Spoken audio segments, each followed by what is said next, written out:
शिवशंभूंच्या सन्मानासाठी इचलकरंजीत सकल हिंदू समाजाचा जनाक्रोश मोर्चा. छत्रपती शिवाजी महाराज आणि छत्रपती संभाजी महाराजांच्या प्रतिमेचा अवमान करणारी घटना बलिदान मासादरम्यान घडल्याचं समोर आलं. यामुळे समाजात तीव्र संतापाची लाट उठली.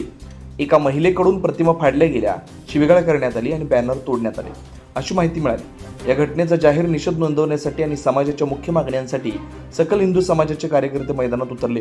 युवकांवर दाखल केलेले कथित खोटे गुन्हे तात्काळ मागे घ्यावेत. महापुरुषांच्या विटंबनेविरोधात शासनाने कठोर कायदा करण्याची मागणी यावेळी करण्यात आली. इचलकरंजीमध्ये शिवतीर्थ पासून महात्मा गांधी पुतळ्यापर्यंत मोठा जनाक्रोश मोर्चा काढण्यात आला. यावेळी आमदार राहुल आवाडे, आमदार संग्राम जगताप, नानासाहेब वाघमारे, गजानन महाजन गुरुजी यांच्या प्रमुख उपस्थितीत मोर्चाचं नेतृत्व करण्यात आलं. मोर्चात सहभागी होऊन उपस्थित नागरिकांनी छत्रपती शिवरायांचा अपमान महाराष्ट्र कधीही सहन करणार नाही असा ठाम संदेश दिला.